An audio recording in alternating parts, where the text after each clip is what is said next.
अमन खुशहाली ला दुनिया जो क़दीम ॾिहाड़ो बहार जी मुंद नौरोज़ जो जश्न। रिपोर्ट मंसूर कालरो।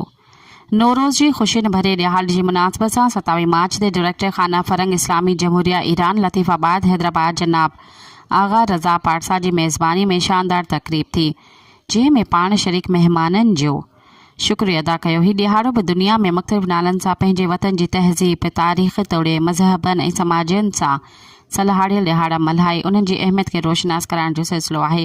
हिन ॾिण खे अक्सर पारसी ऐं आम तौर ॿियूं घणियूं ई क़ौमूं जश्न नौरोज़ जो नालो ॾींदे धाम धूम सां मल्हाइनि थियूं। नौरोज़ फ़ारसी ॿोली जो अखर आहे जंहिंजी माना ख़ुशियुनि ऐं बहारनि जो नओं ॾींहुं आहे। हीउ जश्न शुरू में ईरान, पाकिस्तान, अफ़गानिस्तान, रूस जूं आज़ाद थियल रियासतुनि वग़ैरह में पर हाणे आलमी तौर दुनिया जे घणनि मुल्कनि में मल्हायो वञे थो। हिन ॾिहाड़े बाबति कुझु मुरखनि मुताबिक़ लॻभॻि 3000 सालनि खां नौरोज़ मल्हायो वेंदो रहियो आहे। आलमी योम नौरोज़ जो मक़सदु दुनिया जी क़दीम तरीन तहज़ीब खे मोहबतुनि जी ज़ंजीर सां ज़िंदा रखणु आहे, जंहिंमें रवाजी मिठाइनि, गुलनि, तरह तरह जी ख़ुशबुअनि, भाॼियुनि ऐं किताबनि ऐं ॿियनि केतिरनि ई ख़ूबसूरत शयुनि सां तोहफ़ा ॾियणु वठणु या तक़रीबूं मुनक़द करे दुनिया खे मौसम बहार जूं वाधायूं ॾींदे अमन, तरक़ी, सलामती ऐं ख़ुशहाली जा पैगाम आम कया वञनि था।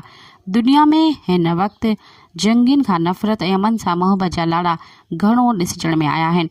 हिन तक़रीब जे ख़ासि मुक़रर में प्रोफेसर डॉक्टर फरमान अली शाह, लेखक यूसुफ सिंधी, मंसूर कालरो ऐं ॿिया हुआ।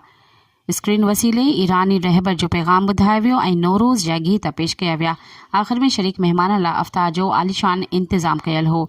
स्टेट सेक्रेटरी जा फ़र्ज़ सैयद ज़ाहिद काज़मी बख़ूबी अदा कया।